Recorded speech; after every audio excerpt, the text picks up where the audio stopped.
share and subscribe. Engineer Mufti Atif. انسان جب مرنے لگتا ہے تو ملک الموت اس کی جان نکالنے کے لیے آتے ہیں۔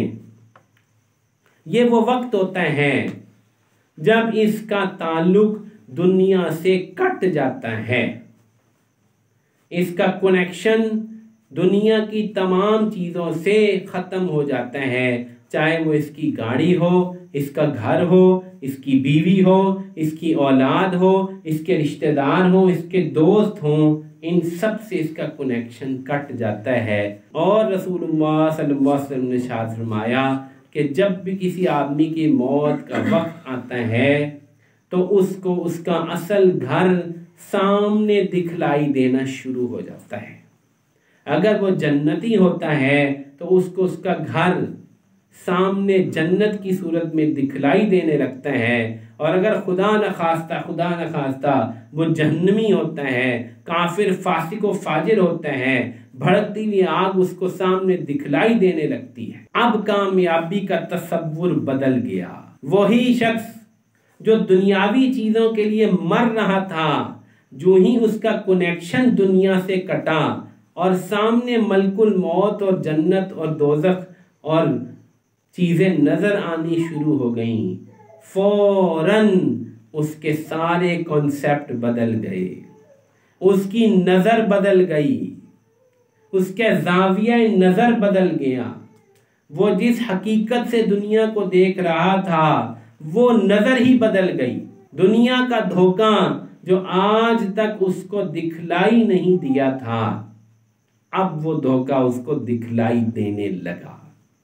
چنانچہ حضرت مولانا ابراہیم ڈیولہ صاحب نے اس دفعہ رائیونگ کے اجتماع پہ بڑی خوبصورت بات فرمائی۔ کہنے لگے یہ دھوکہ جو دنیا کا دھوکہ ہے یہ آدمی کو لگا رہتا ہے، اور جب تک آدمی کو دھوکہ رہتا ہے، اس کی نظر کے اوپر دھوکہ رہتا ہے، اس کو حقیقت ہی نظر نہیں آتی۔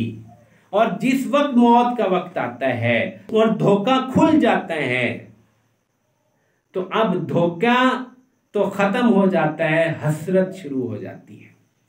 تو کہا کہ یا تو نظر میں دھوکہ رہتا ہے اور دھوکہ ٹوٹتا ہے تو حسرت شروع ہو جاتی ہے، یہی دو چیزیں۔ تو کامیابی کا معیار بدل گیا، نظر بدل گئی، دنیا دھوکہ دکھائی دینے لگی، دنیا کے مال، دنیا کی چیزیں، سب کچھ بیکار دکھائی دینے لگا، اب حسرت شروع ہو گئی۔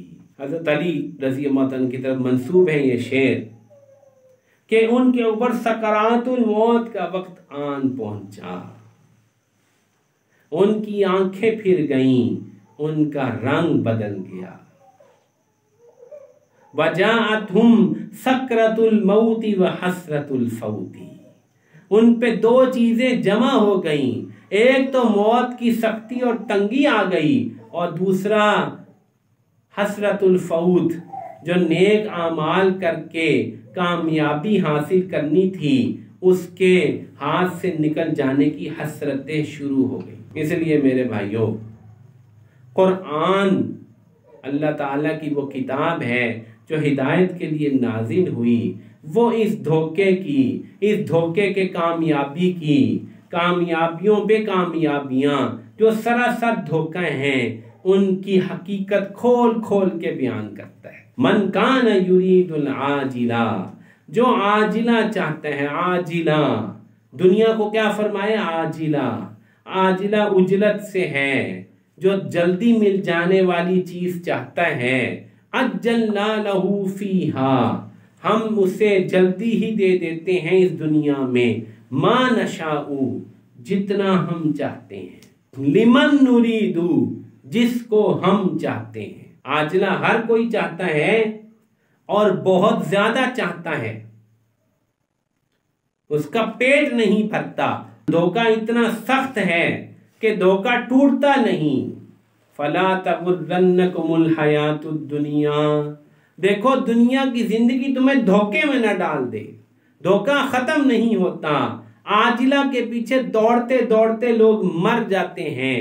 فرمایا لیکن ہمارا قاعدہ یہ ہے جس کو ہم چاہتے ہیں اور جس کو جتنا چاہتے ہیں ہم دیتے ہیں.